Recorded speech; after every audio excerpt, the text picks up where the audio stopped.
Hello friends देखो माई आमर आज बनाऊँ छेनापोड़ देखो छेनापोड़ को भल भाव में छाणी नहीं मिक्सचर जार किसी चीनी को ग्राइंडिंग करा देखो ए सुजी आउ गुजराती रही एबे देखो सुजी गुजराती आउ चीनी को छेना सहित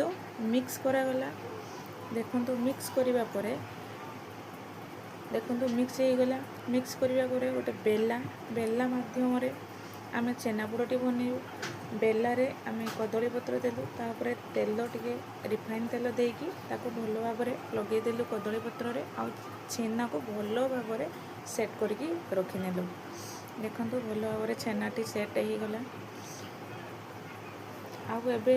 इडली सेट रो भितर आम किसी लुण देलु देखो यहाँ हूँ लुण लुण उपर गोटे आम स्टाण्ड नेलु देखो लुण उपर गोटे स्टाण्ड नहीं नेलु स्टाण्ड उपर आम बेलाटी को रखीदेलु देखो बेलाटी रखा पर आम इडली सेट को भल भाव में ढांकी नेबा जेपरिक बांफ बाहर ना एबे देखो छेनापोड़टी भल भाव में हो सारी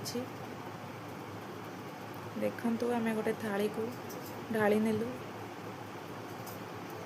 आउ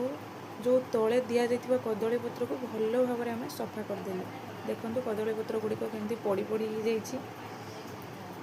कदली पत्र को आम फाइनाली सफा कर नेलु आउ देखो ब्राउन कलर छेनापोड़टीर पूरा ब्राउन कलर आसी जाइए पूरा सुंदर देखा जाउछि यार ऊपरी भाग भी बहुत सुंदर है पूरा स्पंज स्पंज होइछि आउ देखो छुरी रे काटिला बेले छुरी रे टिके बोली लागुना कहीं हमर छेनापोड़टी परफेक्ट बनी जाइए देखो फ्रेंड्स फाइनाली हमारा छेनापोड़ रेडी।